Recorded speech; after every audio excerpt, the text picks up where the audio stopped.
Salut à tous. Bon, pour ceux qui ne me connaissent pas, donc moi c'est Sylvain, alias Sly pour certains ou bien d'autres surnoms. Je fais ces petites vidéos en fait, c'est même pas pour me la raconter ou quoi que ce soit, c'est vraiment du pur partage. Parce que je me dis qu'il y en a qui ont peut-être envie de passer le cap de ponter leur bateau ou quoi que ce soit, mais qui n'ont pas forcément les bonnes données. En plus, ces trois quarts des vidéos que j'ai regardées, c'est aux États-Unis. Moi je piche pas un mot d'anglais, donc du coup je me suis démerdé.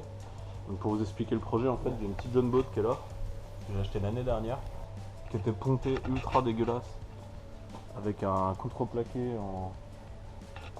qui est même pas du contreplaqué marine, de la moquette marine. Le truc c'est que ça pèse un âne mort, j'ai eu du mal à l'enlever tellement c'est lourd, on a dû s'y mettre à deux. Et voilà, et donc le but ça va être de ponter cette petite John Boat full alu, donc déjà pour être tranquille dans les années à venir. C'est que là, bateau vide en fait, bah, tu le lèves tout seul. C'est-à-dire qu'avec l'alu, ça bouge pas contrairement au contreplaqué qui va avoir tendance à moisir. Même du contreplaqué marine, je sais pas ce que ça vaut au bout de 10-15 ans. En tout cas, je vais pas tenter l'aventure, du coup je vais repartir sur un bateau full alu, c'est-à-dire coque alu, pontage alu et la petite moquette marine qui va bien. Donc voilà, donc pour vous présenter un petit peu les problèmes qu'il y a eu, donc déjà quand j'ai enlevé le contreplaqué, je me suis rendu compte que ça avait été ouvert. Alors le souci avec ça, quand vous enlevez le polystyrène, c'est que c'est une réserve de flottabilité. C'est-à-dire que si le bateau prend l'eau, c'est ce qui lui permet de tenir la surface en quelque sorte. Donc quand tu t'amuses à l'enlever, ça a tes risques et périls. Après moi tu vois, j'étais à deux doigts de mettre un vivier, et je me dis qu'il faut en enlever quand même une bonne dose. Vu que je navigue avec mes enfants, j'ai pas envie de prendre le risque, donc je vais pas y toucher. Je vais laisser le polystyrène. Après libre à vous, hein, faites ce que vous voulez. En plus ça reste un renfort structurel. C'est-à-dire que cette partie-là en fait elle est fixée entre les deux côtés, et elle vient rigidifier la coque. Surtout que moi j'ai tendance à serrer assez fort avec la sangle sur la remorque. Je pense que si je l'enlève la barque, je vais vite en faire une canette de coca broyée. Donc voilà. Donc il y avait plein de petits soucis sur ce bateau. Donc déjà il n'y avait pas de plancher du tout ici. Donc on avait mis un contreplaqué en attendant. Surtout pour mes petits pour pas qu'ils se prennent les pieds dans les cornières. Et donc là ici le but ça va être de faire un plancher tout simple en alu. Donc avec une structure en alu. Après je viendrai dans les détails sur quelle matière je vais utiliser. Ici au niveau du pontage pareil je vais faire une structure en aluminium. Vous voyez je suis en train de regarder ce que ça donne au niveau de la hauteur par rapport au franc bord. Donc voilà, donc structure en alu, le but c'est de faire un coffre, deux coffres, le pied de siège ici. Parce qu'avant le siège il était là, donc j'avais la pédale sous le pied, c'était une grosse galère. C'est même pas possible de conduire comme ça, de piloter comme ça. Donc du coup le siège ici, un coffre de chaque côté. Ici je fais un coffre plus grand pour mettre tout ce qui est matériel de sécurité et matériel de navigation. Et un gros sac HPA, là, un gros duffel histoire de foutre, un sac étanche, des affaires de rechange. Surtout avec les petits, c'est vite fait d'arriver une galère. Ici sur l'avant je pense que je vais pas trop y toucher. Je me tâtais à le fermer, à le ponter complètement de l'avant et faire un petit coffre pour mettre une ancre. Mais ça on verra par la suite. Déjà je vais déjà me lancer dans un truc déjà pas mal. Et après sur l'arrière, donc je l'avais déjà fait en contreplaqué, c'est-à-dire que j'avais fermé la totalité et une porte totale qui va me permettre de mettre ma batterie et ma nourrice. Vous voyez le bateau il a quand même je pense 10-15 balais. Le fond il a pris une petite tarte. Je sais pas si je vais pas le doubler. Pour éviter que tout ça baigne dans la flotte en fait. Et après ma pompe de cale, qui est vieille mais qui fonctionne bien, que je vais garder. Surtout que moi je suis pas trop fan d'ouvrir la coque, il y a déjà un passe-coque. Je suis pas trop fan d'ouvrir un maximum.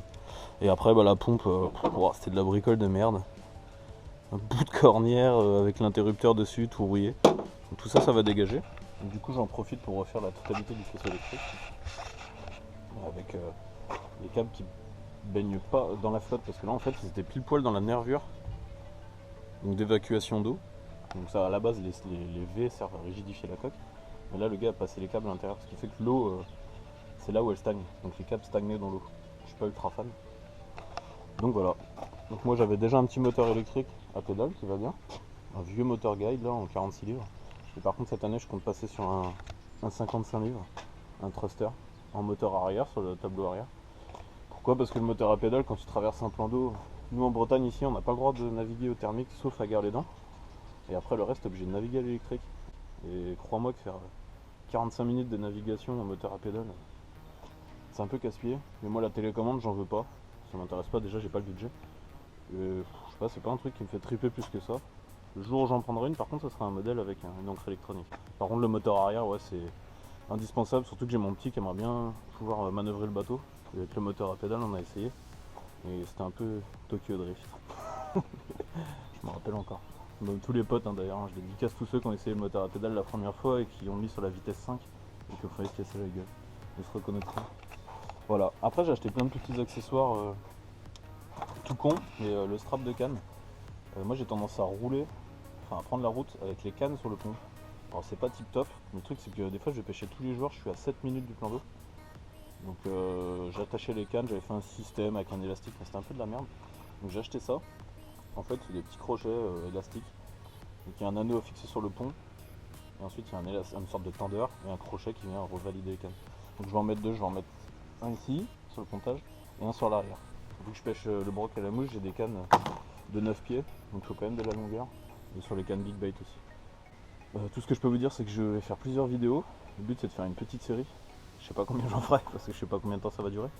Là j'ai commandé la matière, donc à savoir du tube alu en 35 pour faire ma structure sous le pont, en 40 pour faire mes renforts et venir me reprendre sur la structure du bateau, et de la cornière en 40-40, tout ça en 2 mm d'épaisseur. Pourquoi? Parce que je vais pas rifter, je vais souder au tigalu, j'ai la chance de savoir souder.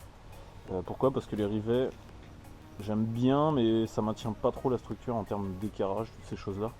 Je suis pas hyper fan.